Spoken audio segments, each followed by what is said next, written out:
Good morning and welcome to the Unitarian Universalist Church of the North Hills. My name is Leanne Washington, and I am the very lucky minister who gets to serve this beloved community. Please join me in welcoming each other into this moment made sacred by our presence. Whatever the faith and traditions of your past, we welcome you. Whatever your theological stance, we welcome you. Whoever you are and whomever you love, we welcome you. Wherever you come from, whatever your journey has been, we welcome you. The whole of you. Okay. Our Sunday services are as diverse as we are. So if you are visiting here for the first time, please come back again several times so that you may experience the various topics and styles of worship that we enjoy here at UUCNH. What does remain the same, however, is our mission statement. So I invite you to join me in affirming our mission statement. By building a loving religious community that nourishes the spirit, celebrates life, and cherishes the connectedness of all things, we will transform ourselves and our world. Newcomers and guests are always welcome to participate in any of our church activities. If we have any newcomers or guests with us this morning, we invite you to introduce yourselves. Please raise your hand. And the minister of the mic, Don, will come and offer you a microphone.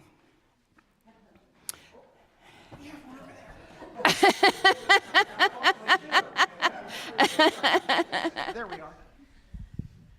Hi, I'm Ilana Horwitz. I'm Mike's sister, and Ruth Ann is my friend from college, and I'm here visiting them. Yay, welcome.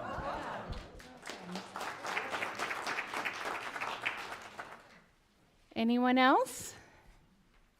Got my shoe back on, so I can... All right, well. Oh, wait. Yes, right here. Hi, I'm Shayla Collins. I've actually been here a while ago. I sang for a service, but I'm trying out the choir. Welcome.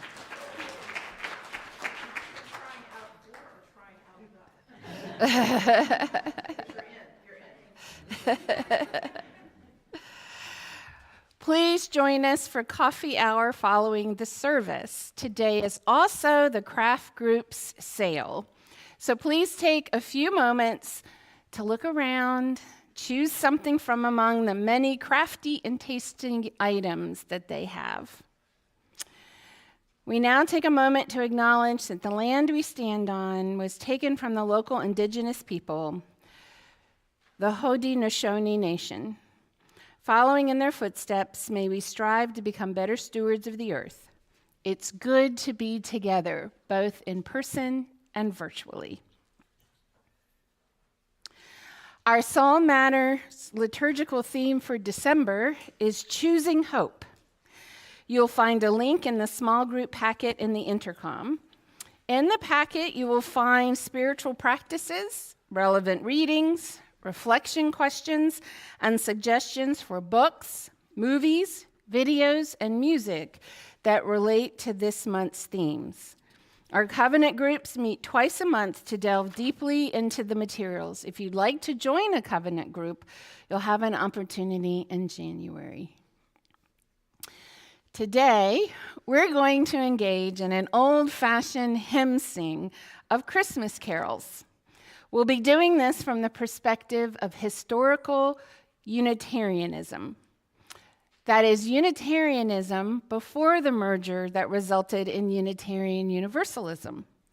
Most elements of the service this morning will be sung by everyone, And many of the hymns and the anthem will be introduced with just a few comments that reference Unitarianism and Unitarian theology.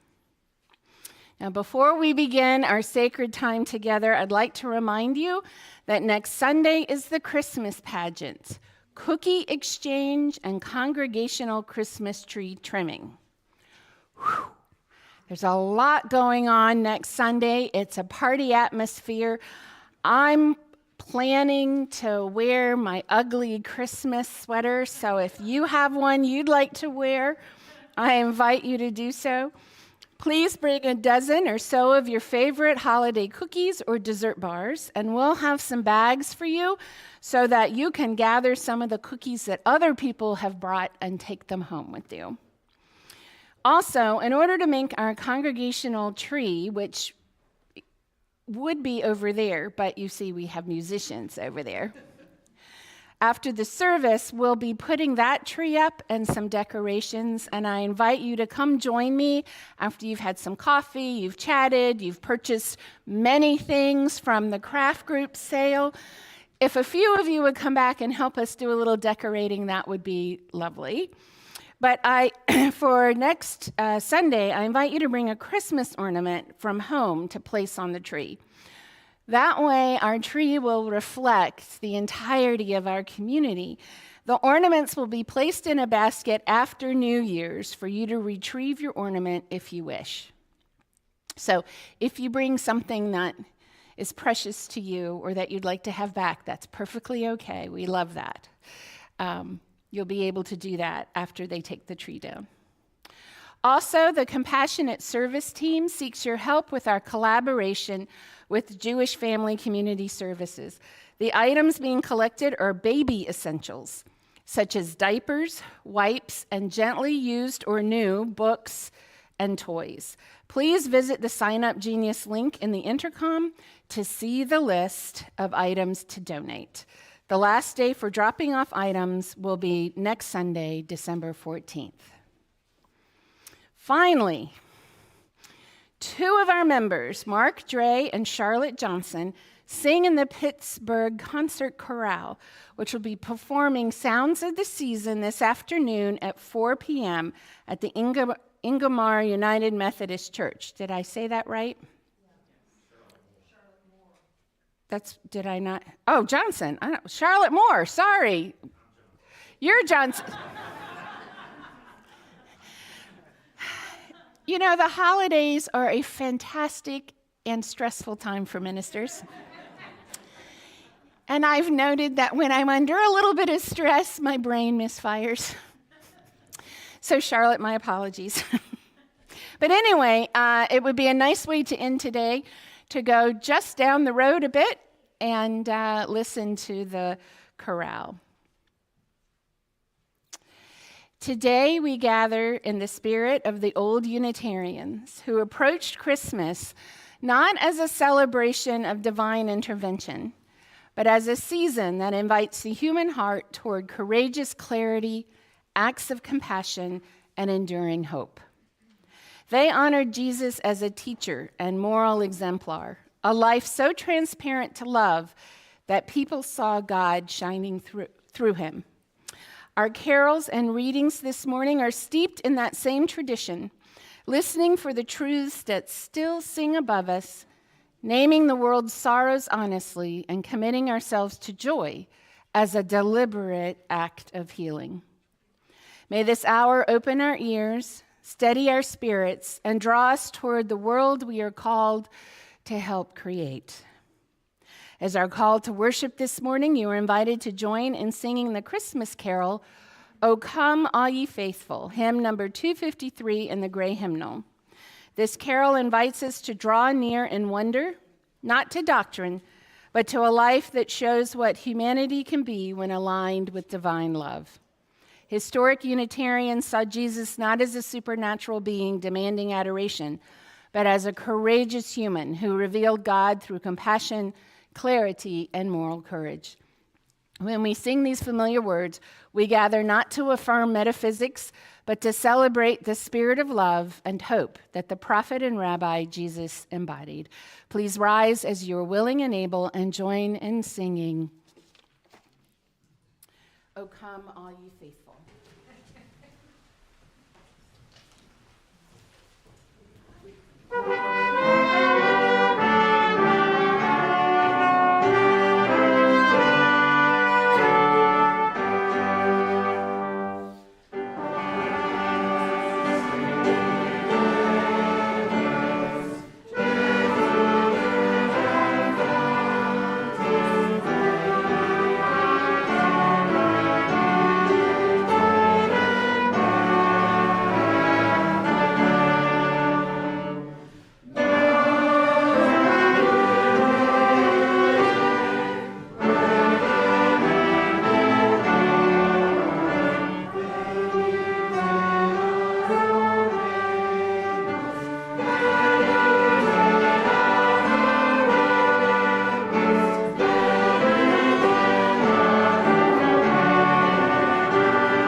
The flaming chalice is a symbol of our faith as we join with other UU churches and fellowships in this familiar ritual.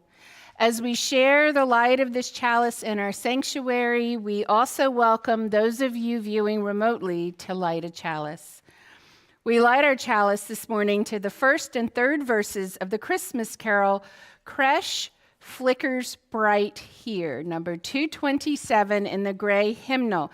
This is likely to be new for most of you, if not all of you, including to Nick.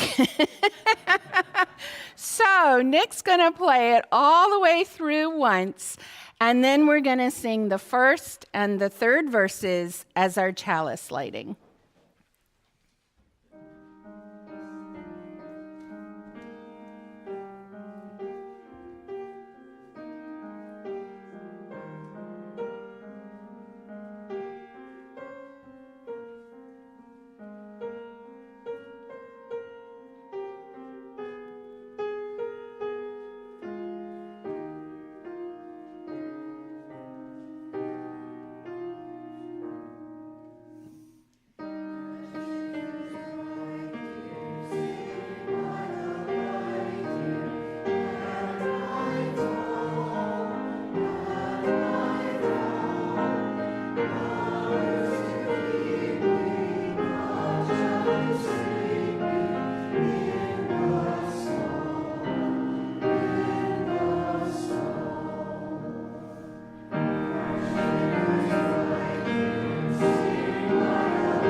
Because we show the same respect to Christianity and its religious practices, rites, and celebrations as we do to other religious traditions when we participate in them, we enter this season of Advent as Christians do, with respect and contemplation and with joy. Jesus said, "I am the light of the world. He who follows me will not walk in darkness, but will have the light of life." As a Unitarian at heart, I welcome the opportunity to celebrate the teachings of Jesus. As my grandfather, the Methodist minister, once told me, you don't have to believe that everything in the Bible is factually true in order to appreciate the truth in many of its stories. So regardless of our own theological beliefs, we will join Christians around the world in anticipating the arrival of one who taught us to love one another. We light this candle for peace. The purple ones. It's okay. Light two of them. Blow out the pink one and light another purple one. There we go. So we sort of do it the way they do it. All right, thank you, Chuck. I appreciate your help. We light this candle for peace. Peace born not of force, but of understanding. Not the quiet of surrender, but the calm of a just and discerning heart. Unitarian faith teaches that the divine moves through human conscience. When we honor the dignity of all people, peace is no longer a dream, but a practice. May this small flame remind us that peace begins wherever compassion overrules fear. As we light our Advent candles, I offer you a spiritual practice associated with it. For this candle of peace, you may choose one recurring situation: email, conversation, family tension, where you often feel rushed or reactive. For this week, practice a deliberate pause. One slow breath before speaking or replying. That breath is not passive. It creates a space for conscience to speak. Peace becomes possible when we give ourselves a chance to respond from intention rather than from impulse. Now we invite our young and young at heart to come forward. Our story this morning is The Mitten Tree, written by Candace Christensen and illustrated by Elaine Greenstein. Are the words also on the screen or just the pictures? Which means I need to go find the book. I can kind of make it up. Let's do that. Let's see how I do at making it up.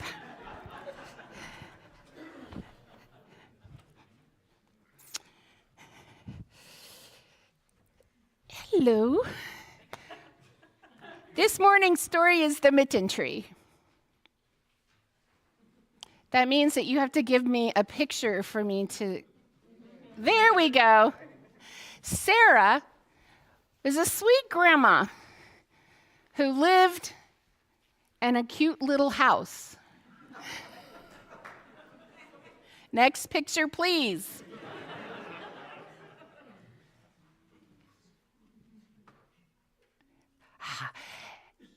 In the mornings, before the school bus arrived, she could look out her window and see lots of children playing in the snow. And in this case, making a snowman. I see that, but keep going. I'm liking this. Thank you. If I get stuck, I'll use it. Now, you can see Sarah right there in her blue chair. Yeah? And she looks like she's knitting, right? Do you see her knitting? Nice basket full of colored yarn. And she's sitting by her fireplace, which is keeping her warm because I bet it's really cold there like it is here. What do you think? Yeah. It's gotten really cold.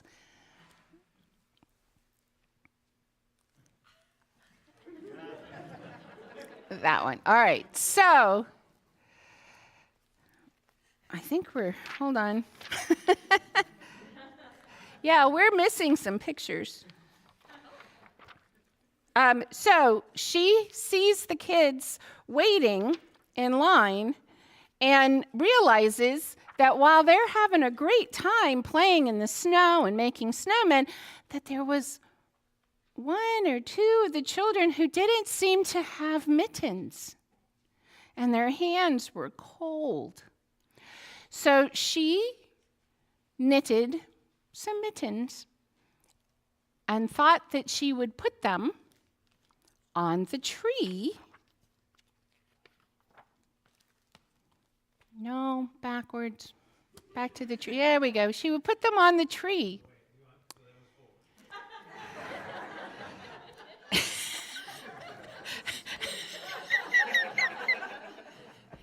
Oh, I am not impressing you with my ability to tell a story, am I?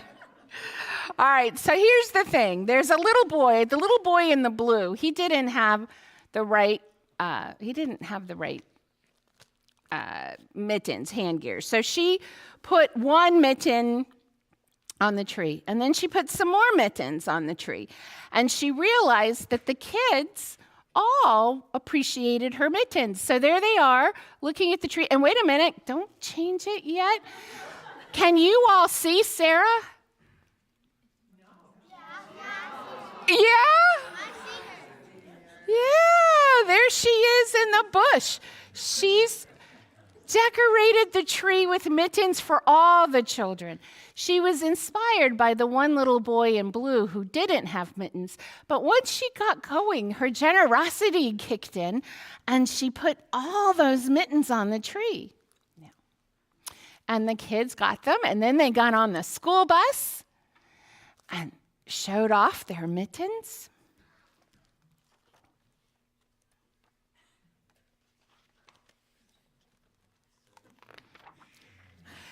And Sarah's heart was full, because you know what happens when you do something generous?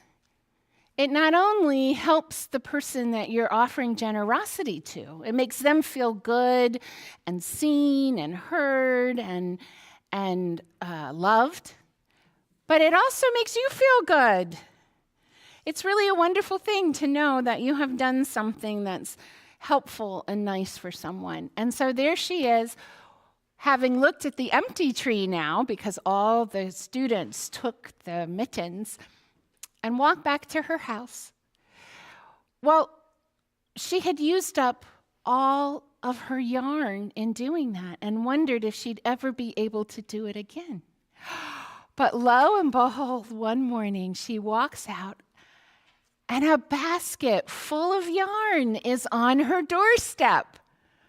She had no idea who left the yarn. There was no card or anything. To this day, Sarah knits mittens and places them on the tree for any children who need them or would like them. And miraculously, when she has used up all of her yarn, another basket shows up on her doorstep. The end.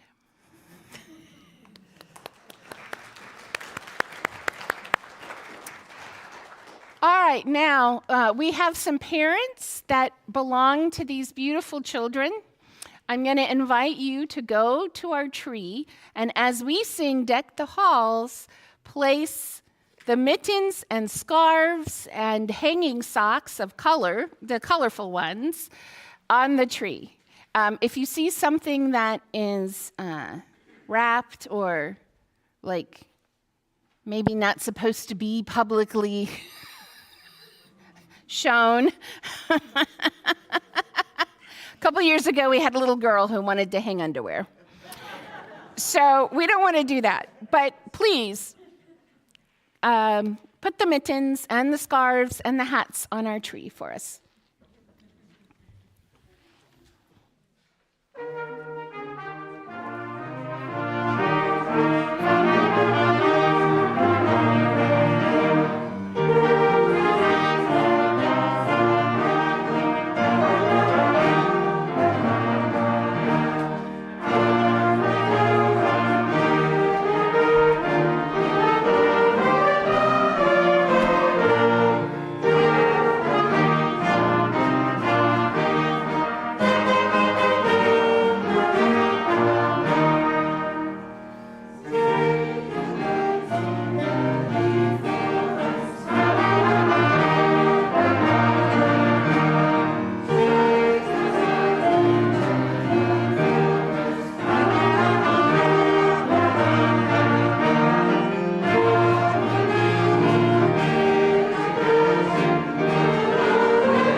Thank you. Day passes, fa la la la la la la la la. Hail the new year, lads and lasses. Sing we joyous all together. La la la la la la. Keep the sound of winds and weather. La la la la la. Dance on!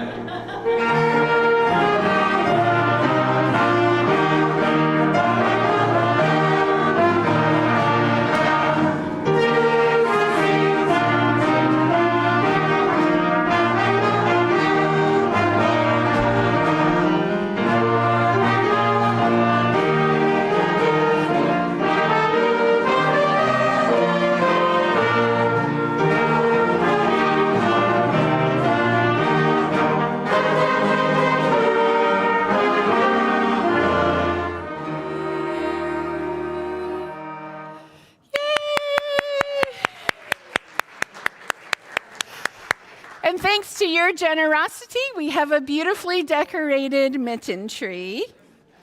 A note about this Christmas carol, it harkens back to the pagan celebration of Yule. Unitarians, with their delight in universal wisdom, have always honored how traditions mingle and enrich one another. This carol acknowledges that long before Christians told the story of Jesus' birth, people filled their homes with greenery and lit their candles and fireplaces to call beauty and warmth back into the cold world. Now, let us sing the children out to their pageant practice. All the young should go upstairs and meet with our Congregational Life Administrator, Robin, who is going to lead you in practicing for the pageant tomorrow. So let us sing them out.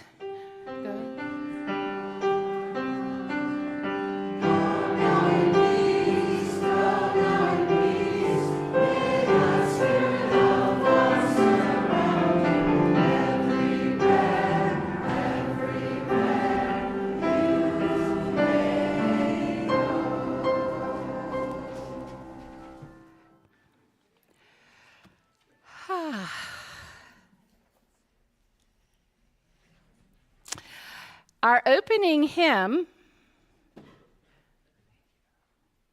O Come, Emmanuel, which is number 225 in the gray hymnal, refers to Jesus as Emmanuel, which in Hebrew is God is with us, or God with us. It is a compound word combining the Hebrew words imanu, meaning with us, and El, meaning God.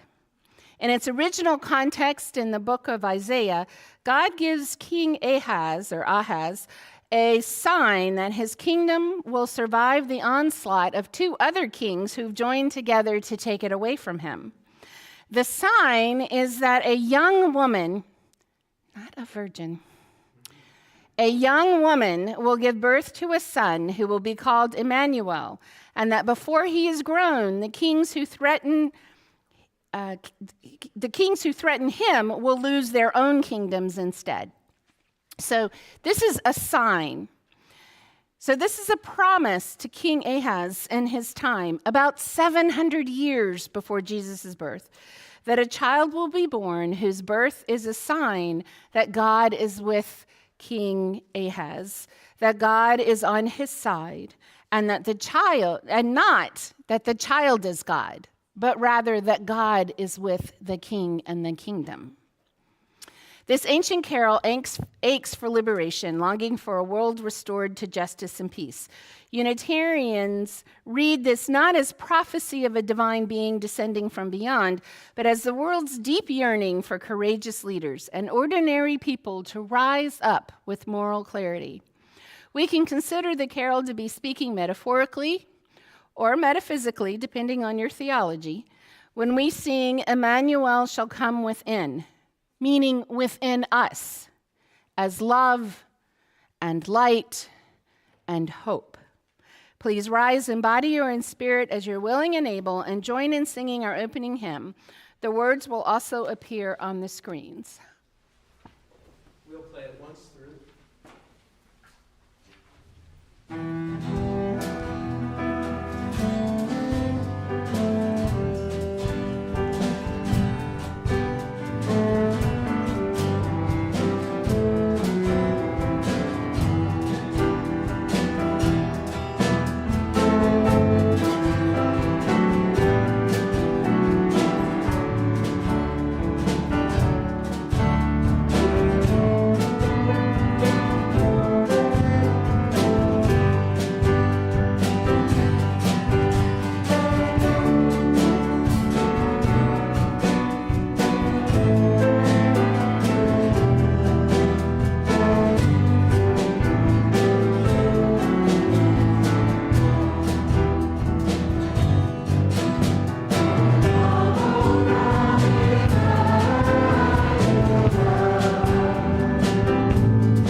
Now let us share our joys and sorrows.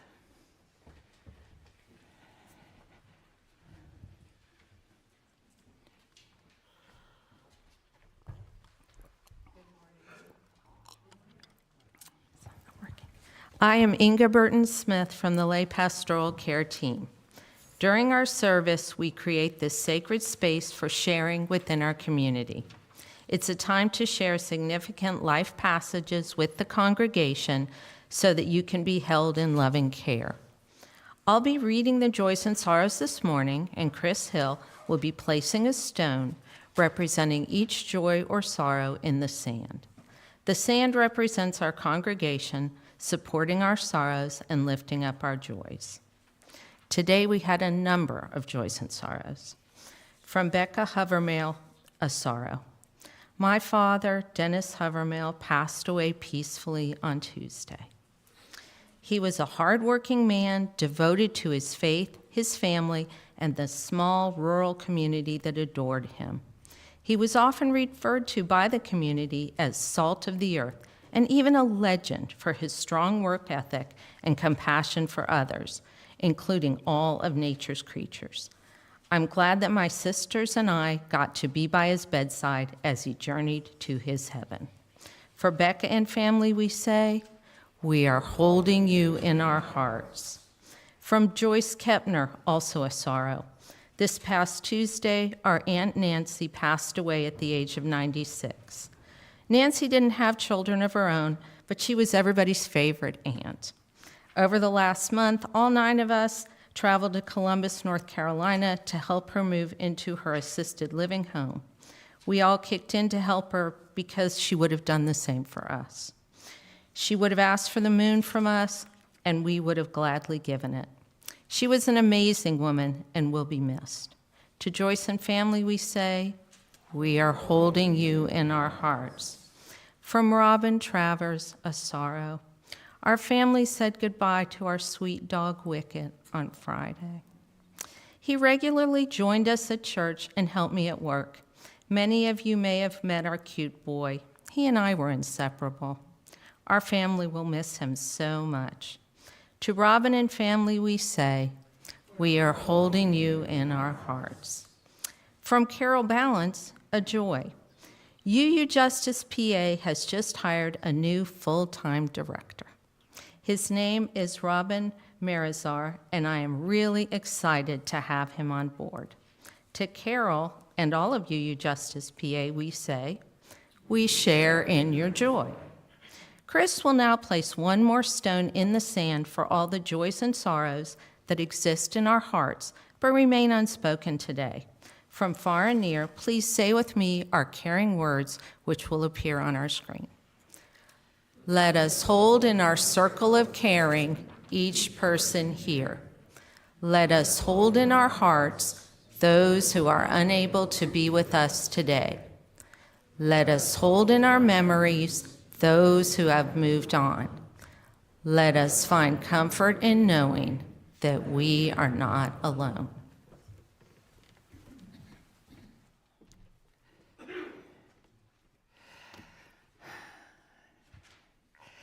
Bells have always belonged to Christmas, not for magic, but for meaning. Long before microphones and live streams, bells were the way a community called itself awake, to worship, to gather, to witness something worth paying attention to. Historic Unitarians loved that image.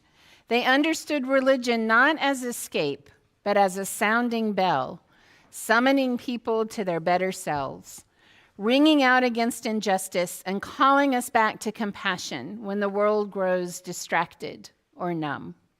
As the choir offers Carol of the Bells, may we hear it as an invitation to awaken to the beauty still possible and to the work that is ours to do.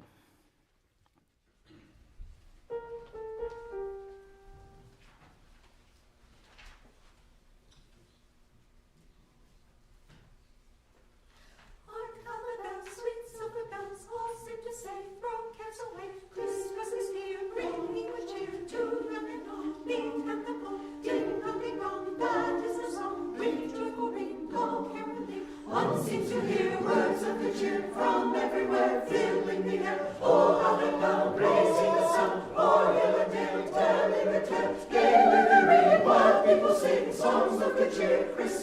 here. Merry, merry, merry, merry Christmas. Merry, merry, merry, merry Christmas. On this hand, on with the hand, their joyful tongue to every home. Hark how the bells, sweet silver bells, all seem to say, throw cares away.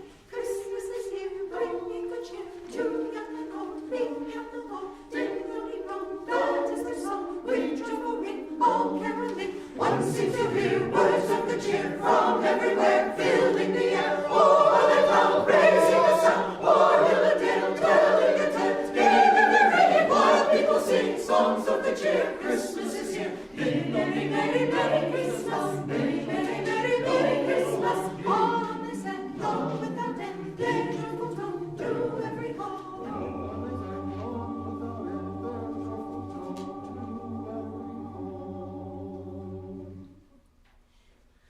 Ding dong, ding dong.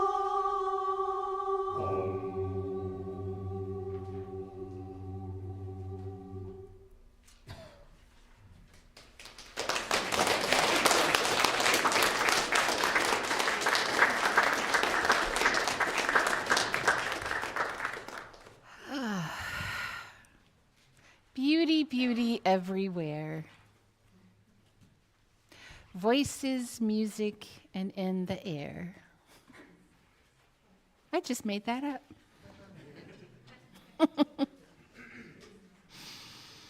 There's a peculiar human talent for hearing something beautiful and still not quite knowing what to make of it. The Christmas story says angels sang to shepherds. Ordinary laborers minding their own business, minding their work, and the sky opened in glory.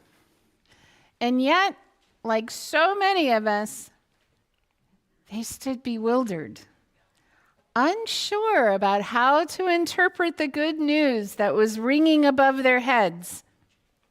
We too may be so preoccupied with the details of our daily lives and so committed to being social justice warriors that we miss the glad tidings of acts of compassion, instances of justice, and profiles in courage that are occurring every day. In the Unitarian view, the angel's song isn't a supernatural broadcast. It's a metaphor for the ways truth breaks into ordinary days. Sometimes it's a whisper of conscience. Sometimes it's a flash of clarity or inspiration. Sometimes it's a melody that reminds us of who we could be. When we sing this carol, let us practice listening not for supernatural intervention, but for the hope, the comfort, and the courage that the miraculously mundane birth of a child can and always does bring. Please remain seated and join in singing Angels We Have Heard on High, hymn number 231 in the gray hymnal.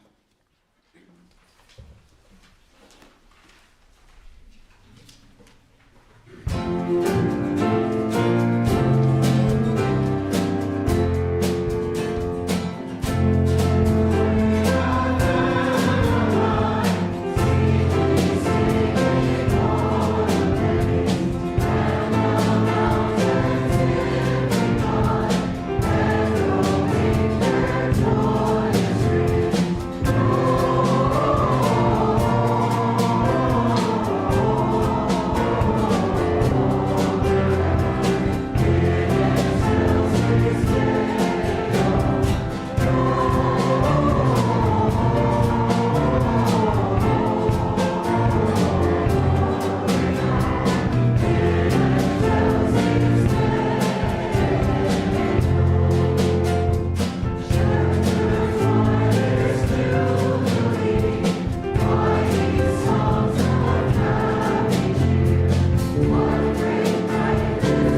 I see we're getting some interesting and lovely, lively variations on some old tunes.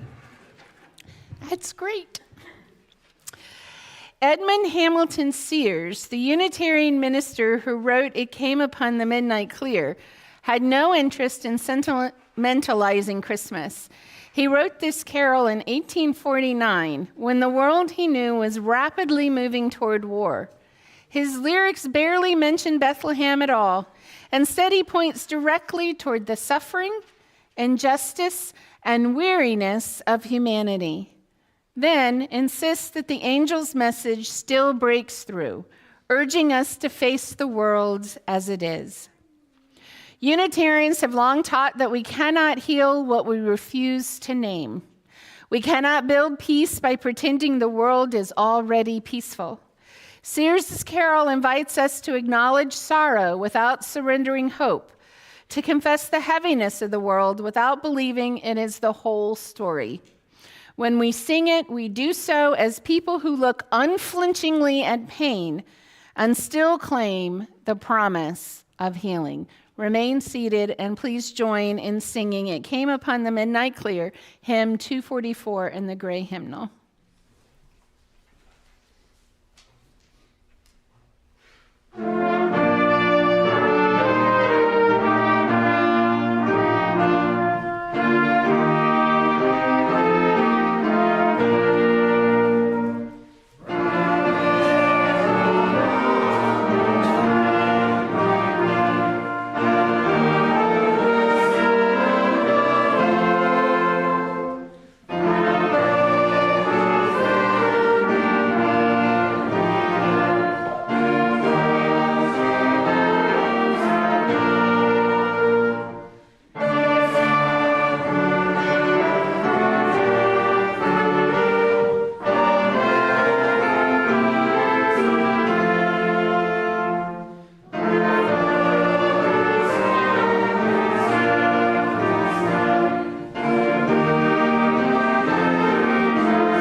The final carol in today's message is Joy to the World.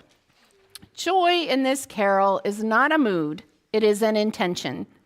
It is a choice to join in the work of renewal, to shape a world where justice has room to breathe.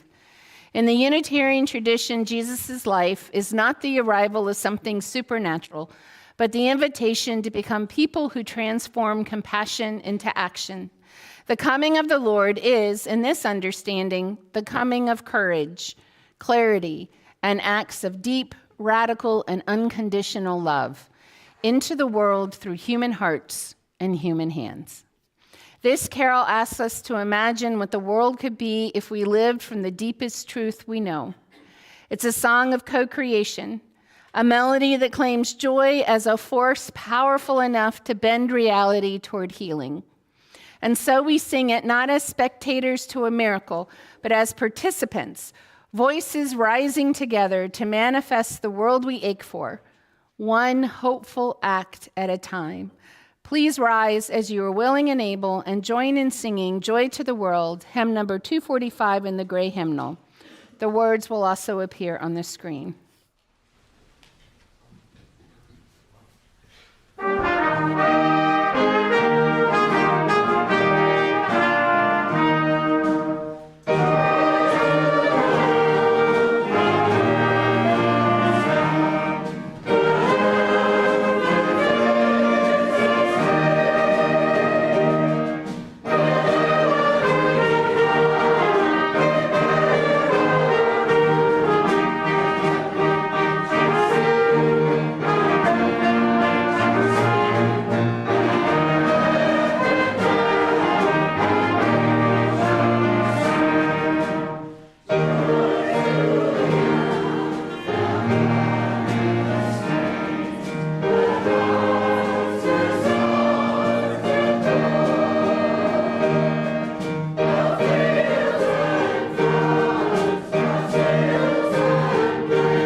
Please be seated. And thus ends the morning's message. In this season of longing and possibility, we remember that generosity is one of the ways we help shape the world we want. Historic Unitarians taught that faith is not belief alone, but action, offering our resources, our labor, and our love to build communities where compassion has room to thrive. When we give to this church, we are investing in that work, nurturing a place where hope is practiced, justice is cultivated, and people are supported in living with purpose. Let us share from our abundance so that together we may help create the world our hearts know is possible. If you are visiting us for the first time, feel free to let the basket pass. Your presence with us today is your gift to us. The morning offering will now be given and gratefully received.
Oh, let's go ahead.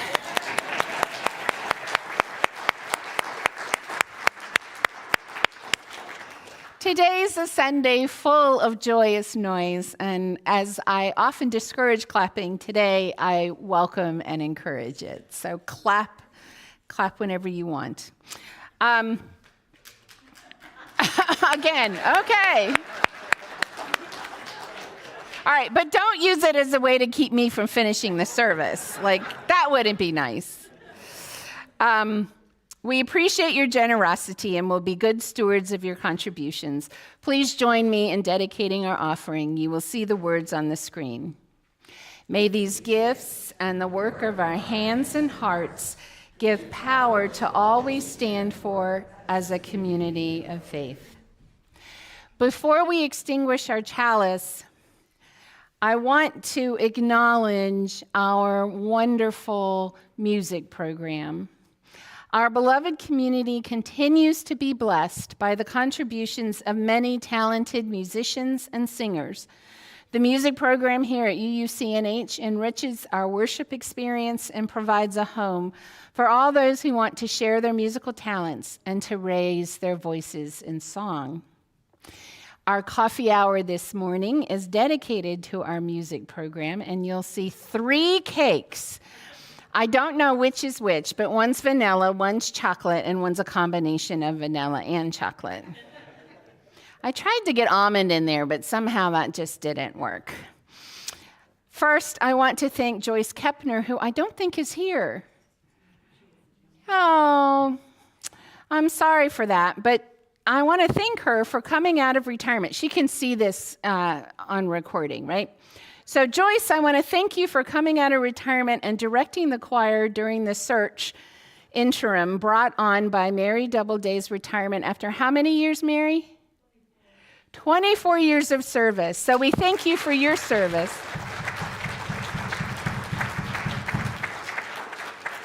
Joyce was the choir director before Mary and took on the new role of interim director with dedication and aplomb. Her eagerness for us to find a new music director was evident in her constant emphasis on the adjective interim. We are grateful for your service, Joyce. We did find a new music director, and we're very pleased and truly blessed that Jeremy Fisher has joined us. His talents as a musician and director have breathed new life into our music program. And there's something special about his chemistry with our primary pianist, Nick Tiberi. We are grateful for your service, Jeremy.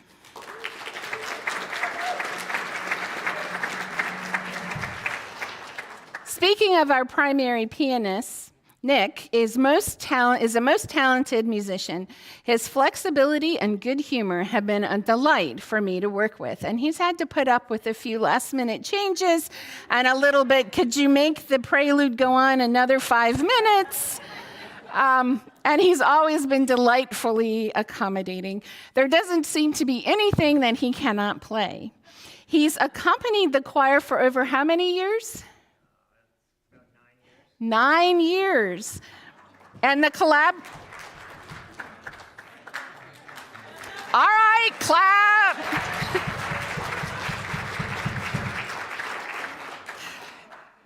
And the collaboration between Nick and Jeremy is a wonder to behold. We're grateful for your service, Nick.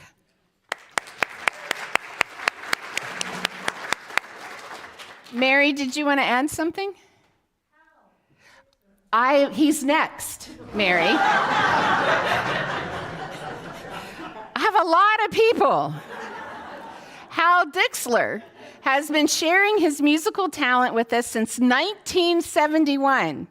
I couldn't even do the math. It's been so long. As the primary substitute pianist, he's generally played the piano for our services once a month and for some of our special events. We always enjoy your music, Hal. We are grateful for your service.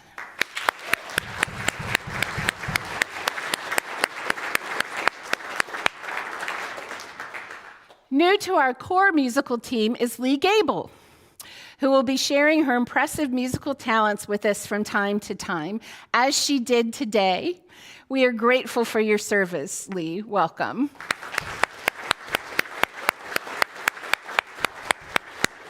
Now, we're also grateful for everyone who helped us make today special, especially our musicians. Now, I'm going to try to name you and your instrument because Jeremy asked Robin to do that in the order of service, which is totally appropriate, and I'm so glad that we've done that. So I blame them if I get it wrong, and if I get it wrong, we'll correct it in the moment. So our trumpets today were Marcia Albright, Jeremy Fisher, and Nick. Nick, you played the trumpet. Wow, all right. Our French horn was Allison Zadnik.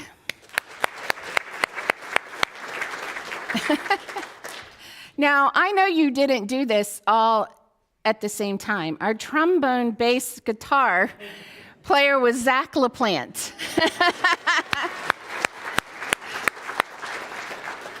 Our clarinets were Kristen Fisher and David Miles. Our saxophone players were Max and Daniel Wilkinson.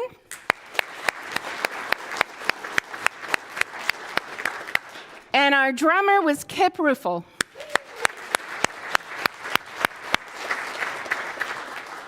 Did I get everybody with the right instrument? Okay. Did I miss anybody? Wonderful. So I had heard when I got here that there were all these musicians sort of tucked in the congregation that had, from time to time, come together to provide really great music. And I kept hearing about this. Today is the first time that I've been able to experience it, and I am so grateful. Thank you all for coming together as you have. This was a fantastic musical experience. My spirit is full of joy. Everybody else?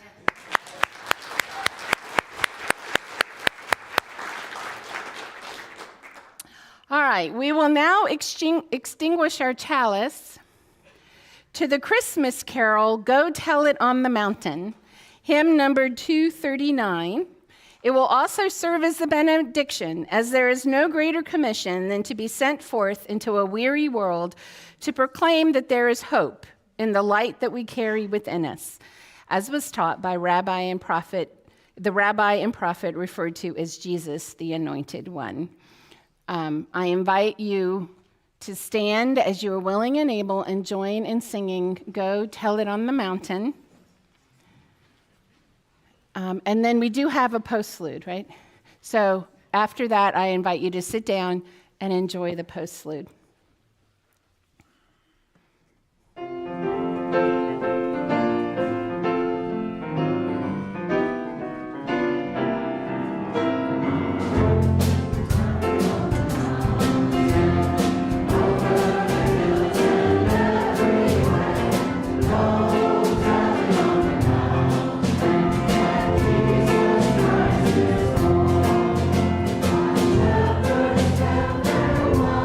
Watching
Please be seated.